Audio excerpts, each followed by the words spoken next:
Here with second-year Northwestern State baseball coach Bobby Barbier. It's that time of the year again. It doesn't really feel like it outside, but opening day is 3 days away. And coach, I know you're fired up and ready to get going. Yeah, we're ready. We've put in the work. You know, we talk about the work all the time, and not looking forward to as much to opening day or any specific game, but the work at hand that day. And this team has done a good job doing that. So we're ready for Friday to be here. It's a team full of newcomers, 18 newcomers, 11 junior college guys. Roster construction, such a big deal. What were you looking for in the offseason when you brought this group in? Well, talented players, you know. I mean, first and foremost, and guys that fit what we want to do. You know, guys that fit our locker room, that can come in and gel with the guys that are already here. We thought we had a good group of young guys that were going to be sophomores this year. And even juniors, and if we took some guys and some junior college guys and a mix of high school guys and add them to that group, we've been very pleased with them. They've done a great job of working. Excited for our fans and our town to get to see them out in the field on Friday. I think when you and I sat down and talked about this last week, you mentioned competition and how good that is, and obviously those guys, along with the returners rather who are back, they provided a lot of competition as you've tried to figure out a lineup, figure out a defense, and that probably bodes well for the start of the season. Yeah, and we're going to play a few different ones as we go with so many new guys, and the lights affect everybody differently. You know, some guys, it brings their performance up. Some guys shy away and get a little nervous, and you don't really know that until you stick them out there and let them see. You know, we're not shy about playing new guys. We're not shy about playing young guys. We're going to play the guys that we think give us the best chance, and the competition that those new guys have infused in our program with the guys that were here makes us better. You know, say iron sharpens iron. That's what it is. When you're competing at a spot, you know, and third base to me comes to mind. When you have two guys that are competing for a spot, it makes them both better players, which is nice to see. And those two were two guys who were not on the field. One, Chaney Dodge, was in the program, redshirted last year, and then Luke Watson from San Jacinto, junior college down there outside of Houston. You've mentioned them several times and how they brought out the best in each other. They have, and it's and they'll both get an opportunity this weekend. And they've Luke kind of came in as a heralded junior college guy from a really good school with really good numbers. Chaney spent a year in our program as a redshirt, went out this summer and worked and had a great summer and worked his tail off, and has had a really good fall and early spring. So, like I said, yeah, those two guys have been really good for us, and they're both going to impact our team. Talk about competition. There were rotation spots, or at least one from the end of last season with Evan Tidwell graduating.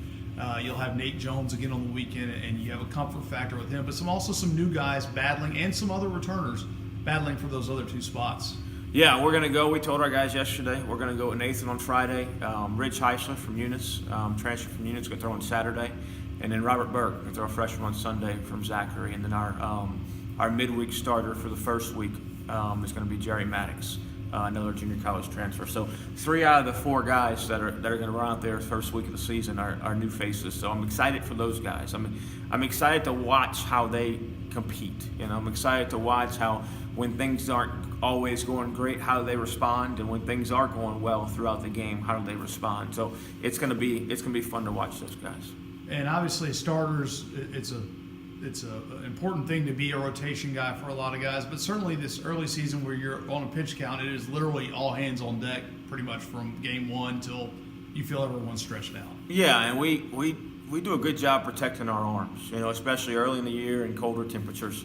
So we like to almost have 2 starters per game, if that makes sense, just to have somebody to back up those starters that's also been stretched out. So we've got guys like Kyle Swanson, Danny Halad, Cullen McDonald, those guys who have been in it before, stretched out as starters, and they all know they're competing. They know that, you know, like I said, competition brings up the best in everybody, and they're just because jobs are had on week 1 doesn't mean that's how it's going to be on week 2 or thereafter.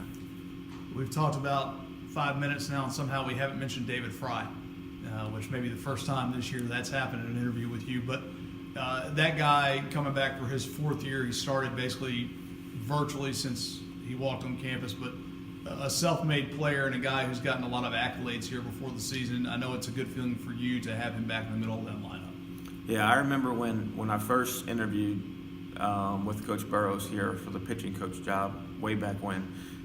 Dave was a freshman, and saw him. He was taking BP on his own in the field. We were driving by, and man, that kid can swing it a little bit. And just to see 4 years later where he's come, it's just he's done everything for us, and he'll do that later in the year. He's coming back from the arm injury, so he's going to start the year at first base.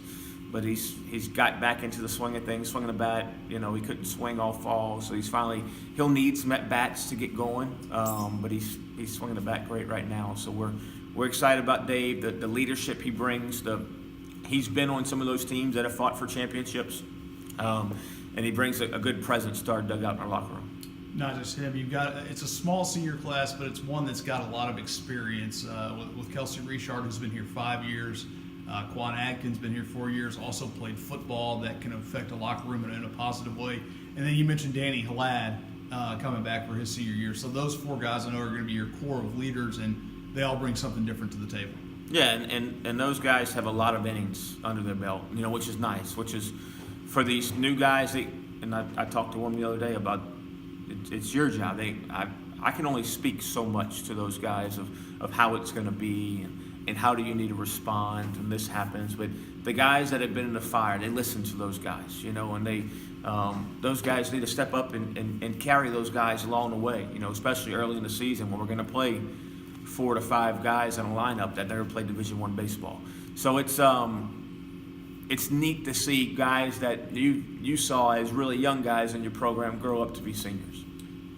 You mentioned iron sharpens iron.